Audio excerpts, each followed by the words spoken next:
Okay, so on to the pudding. Let's see what we've got in the box. So we've got some caramelised apples.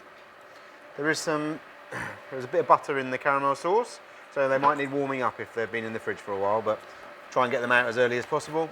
We've got some cardamom cream and our chocolate tart. Pop our tart down. And there we go. Cream that's already nicely quenelled. We'll just try and scoop that quenelle out. Pop it next to the tart. Same with the other one. And then